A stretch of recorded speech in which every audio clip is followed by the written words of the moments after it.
Porque, Eliseu, existe uma expectativa, né, que depois dessa prisão realmente o nosso país possa sofrer novas sanções. A prisão, na verdade, não, né? A condenação, porque a prisão do ex-presidente Jair Bolsonaro ainda não deve acontecer de imediato, deve ser ali para o mês de novembro, mais ou menos. Eliseu, eu sei que você sempre tem ali fontes dentro de Washington. O que se diz por lá?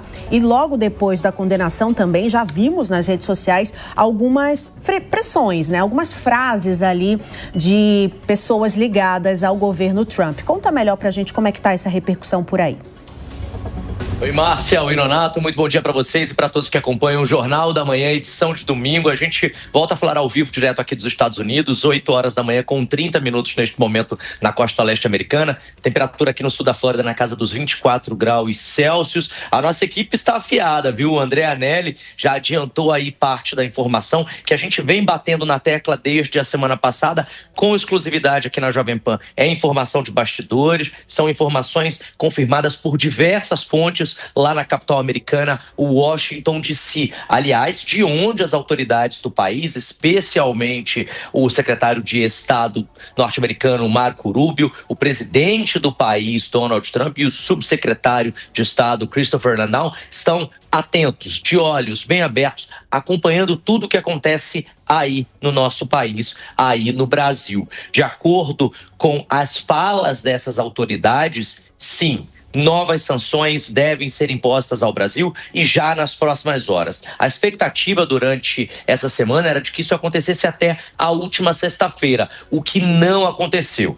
Informação de bastidor em Brasília dá conta, em Washington DC, dá conta de que só não foram liberadas novas sanções na última sexta-feira por ocasião da morte do ativista Charlie Kirk. Ele foi assassinado enquanto fazia uma palestra em uma universidade aqui nos Estados Unidos, lá na Universidade de Utah, e por conta do assassinato, do falecimento dele, Donald Trump colocou todas as bandeiras do país a meio mastro e se manteve até de uma maneira recluso do ponto de vista de decisões a serem tomadas. Mas informações de bastidores, como você bem disse, Márcia, dão conta de que sim, sanções já estão prontas, novas sanções já estão preparadas para atingir em cheio ao Brasil. E aí, quando a gente fala atingir em cheio ao Brasil, existem dois caminhos. O caminho 1, o mais provável, o mais plausível, é de que essas sanções sejam no âmbito da Lei Magnitsky e atinjam aos demais ministros da Suprema Corte brasileira que acompanharam Alexandre de Moraes na decisão de culpar o ex-presidente do Brasil, Jair Messias Bolsonaro, por um possível ataque à democracia do nosso país, a condenação dele a mais de 27 anos de prisão, que, aliás, a gente também acompanhou aqui ao longo da programação da Jovem Pan News. Então, essa é a possibilidade mais plausível, é a possibilidade mais real. Com exceção do ministro Luiz Fux, os demais que acompanharam devem entrar no âmbito da Lei Magnitsky, devem ser atingidos pela Lei Magnitsky, que, e aí é uma informação nova, deve ser reforçada. Como assim reforçada? Aqui nos Estados Unidos se fala que as autoridades brasileiras não levaram essas sanções a sério, que os bancos brasileiros não estão respeitando a Lei Magnitsky e que, por causa disso, ela deve ser apertada pelo governo americano. Deve haver já na próxima semana, além da inclusão desses novos nomes, uma cobrança muito maior, um esforço muito maior por parte do governo americano para que, de fato, a Lei Magnitsky seja colocada em prática aí no Brasil. O que por aqui se diz que não está sendo feito. O segundo caminho é novas sanções e aí no âmbito comercial. Mais uma vez, colocando Brasil e Estados Unidos em rota de colisão no que diz sentido às tarifas, aos tarifaços, né, que tem acontecido contra diversos países do mundo. No Brasil, isso seria endurecido, seria enrijecido. Essa segunda opção está sendo vista como a mais distante por parte dos analistas políticos por aqui, com muito mais cautela por todos eles, porque os Estados Unidos também, como eu disse agora há pouco numa matéria que a gente preparou especialmente para o Jornal da Manhã de hoje, falando sobre o aumento do preço do café. Esse foi só um exemplo.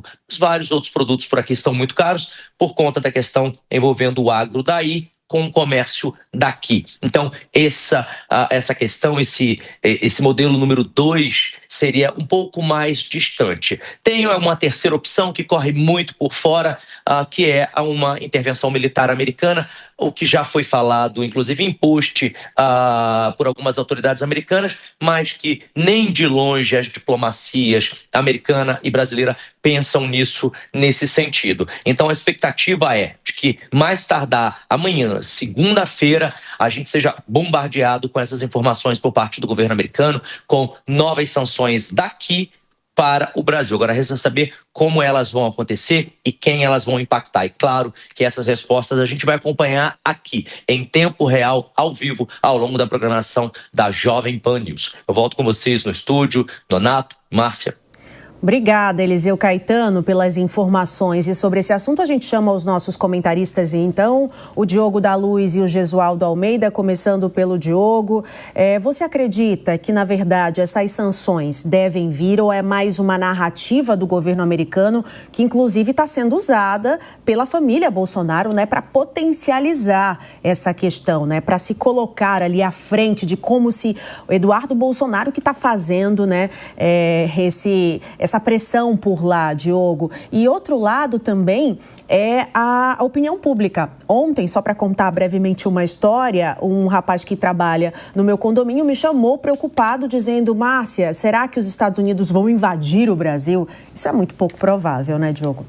Márcia, apostar no que Donald Trump fará é muito difícil, quase impossível, porque ele é imprevisível. Mas, sem dúvida, invadir o Brasil está completamente fora de cogitação, não há nenhum motivo para isso, não haveria apoio de nenhum país, nem nada.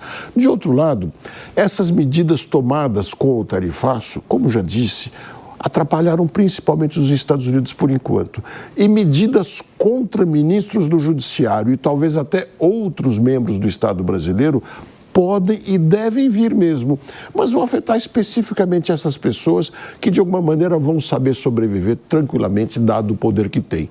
Ou alguém vai me dizer que um ministro do Supremo Tribunal Federal não vai sobreviver pela falta de um cartão de crédito, de forma alguma. Mas podem vir outras medidas e espero que não aconteça. Veja que os Estados Unidos são disparado o maior investidor no Brasil, através principalmente das empresas.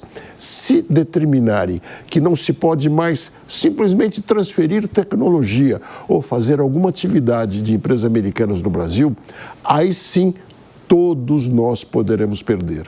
Agora, se virão, espero muito que não. Gesualdo, qual é a tua expectativa em torno desse assunto também, à medida em que, como a Márcia falou, isso acaba gerando muita preocupação por parte das pessoas. E, por outro lado, se você tem uma obediência cega, por exemplo, a instruções americanas, aí você perde completamente a soberania, né, Gesualdo? Isso aí, Nonato, eu concordo em gênero, número e grau com o Diogo, ele foi preciso nas colocações dele. Quero só lembrar que dessa decisão contra o Bolsonaro, apenas e tão somente o governo Trump se opôs. Não houve manifestação de nenhum outro país contra a decisão do Supremo, nem de Javier Milei. Até agora, o governo argentino, pretensamente contrário às ideias do governo Lula, do que aquilo eles têm, estabelece como sendo establishment da política brasileira, nem eles se manifestaram. Portanto, qualquer providência que o Trump queira tomar contra o Brasil, por exemplo, por conta de invasão, ele não teria apoio nenhum. Diferentemente, por exemplo, do que ocorre na Venezuela. Na Venezuela, inclusive, a França já se manifestou favorável, disse que quer partilhar de apoio militar aos Estados Unidos. Nessa contenda com o Brasil por conta da condenação do Bolsonaro, os Estados Unidos estão isolados, mas, claro, com o poder que eles têm, esse isolamento não é coisa pouca. Entretanto, também concordo com o Diogo quando ele diz o seguinte: não vejo como novas medidas econômicas serem impostas. O Trump já percebeu, ele pode ser tudo, pode ser imprevisível, pode ser incalculável, mas ele não é maluco. Ele sabe que essas medidas que foram impostas do ponto de vista econômico trouxeram mais prejuízo para os Estados Unidos, inclusive, do que para o próprio Brasil. Entretanto, outras medidas de caráter político e punitivo a pessoas, essas estão no radar.